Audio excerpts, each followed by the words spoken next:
Recebendo o nosso entrevistado, então vamos à nossa vinheta de entrevista.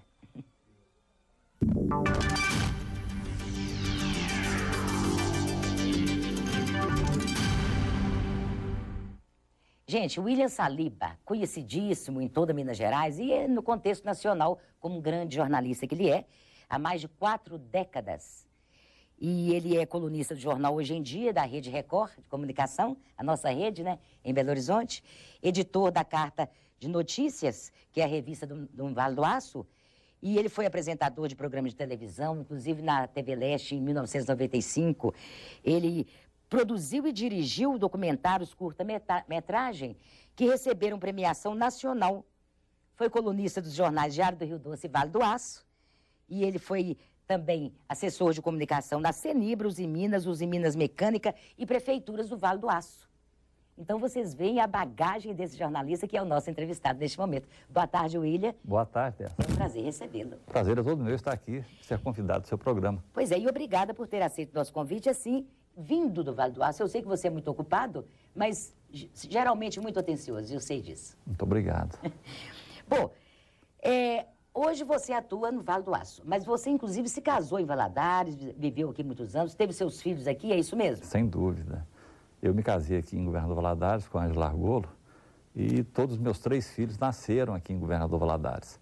Durante o período que eu atuava como assessor de comunicação da Cenibra, eu tive a oportunidade de morar em Governador Valadares. E grande parte desse período eu tive a oportunidade de conviver e de participar ativamente da vida social, política e comunitária de Governador Valadares. Aliás, foi aqui que você produziu os seus 2 curta-metragens, foi isso? Exato.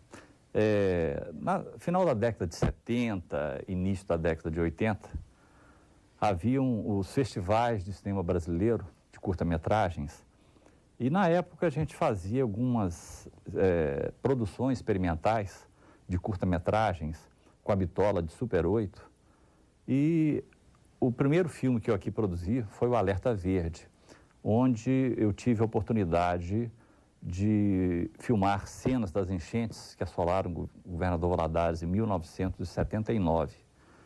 E depois de registrar toda aquela catástrofe, eu tive a iniciativa de buscar as causas das enchentes.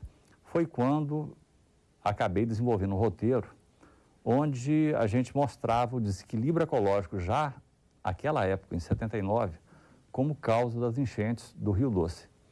Esse filme, ele estreou no Festival de Gramado, no sul do país, e participou de vários festivais no país, sendo que ele foi premiado no Festival do Cinema Brasileiro em Penedo, em Alagoas. Recebeu o prêmio de melhor apresentação na época. Mas você não continuou produzindo filmes? Porque eu acho que esses documentários são muito interessantes. Na realidade, a gente produzia filmes quase como um hobby, como lazer, porque a vida profissional sempre foi pautada com atendimento a assessorias das grandes empresas, com atuação no colunismo, né, no jornalismo diário. E com o passar do tempo, a gente se viu mais envolvido nas atividades profissionais e fomos deixando de lado essa veia de cineasta. Bom, são 41 anos de jornalismo. Como é que era atuar como jornalista numa época em que a gente não tinha nem computador, não tinha a tecnologia de hoje, eram outros tempos. Isso era difícil, né? Nossa, é bem diferente. Hoje, quando a gente entra numa redação, você pega o notebook em qualquer lugar, você redige o seu texto, já descarrega suas fotos ali, encaminha para a redação texto e foto de onde você estiver, ou seja, você vai estar integrado, né, ao mundo a partir do seu notebook, do seu tablet, do seu smartphone. Mas quando eu comecei, era na máquina de escrever. De repente você errava o texto, tentava corrigir numa entrelinha, não tinha mais jeito, você acabava rasgando e começando tudo novamente. Agora era mais poético. Sem dúvida, né? Exigia muito mais suor, né? Muito mais dedicação, porque os recursos eram bem limitados. Agora, você atravessou como jornalista os anos da censura, né? Da ditadura. Isso trouxe algum impedimento para você, algum transtorno? Olha, interessante essa lembrança, porque eu comecei no jornalismo na década de 70, no início da década de 70. Eu me recordo que eu era redator do Diário da Manhã, e o Diário da Manhã, repentinamente, recebe um novo senhor que foi colocado dentro da redação como censor.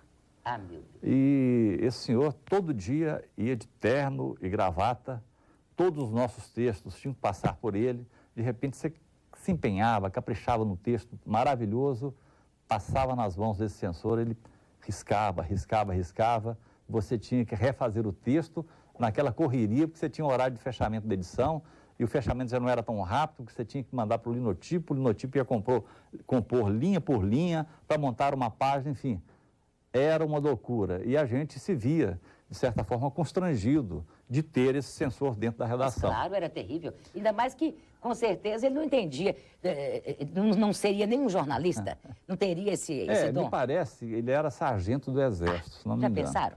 Terrível. E o pessoal da redação, né, todo mundo sempre muito brincalhão, acabaram dando o apelido a ele de Jacu de Gravata. Jacu de Gravata? Ah, mas deveria já ser passou mesmo. seu texto para o Jacu de Gravata?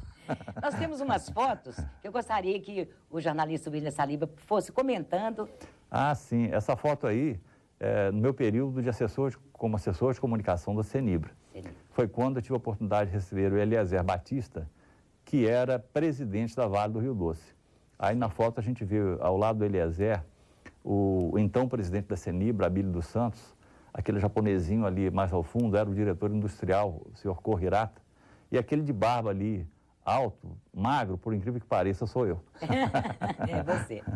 Ok, vamos continuando vendo as fotos. Isso aí foi o período que eu me voltei para Governador Valadares. Eu fui colocado à disposição pela Cenibra da Prefeitura de Governador Valadares para coordenar a visita do presidente João Figueiredo em 1982, se não me engano.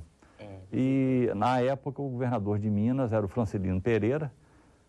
Enquanto a gente aguardava o desembarque do presidente João Figueiredo, eu tive a oportunidade de ter uma conversa bem descontraída com o governador Francelino Pereira à época. Ótimo. Mas, vamos... Isso aí foi a oportunidade que eu tive de ter o meu contato pessoal com o Tancredo Neves. Foi quando ele visitou a Cenibra por ocasião dos 10 anos de fundação da empresa. Certo. Eu era o coordenador de comunicação social da Cenibra e fui o coordenador da recepção do governador Tancredo Neves. Ali ao fundo era o então presidente da Cenibra,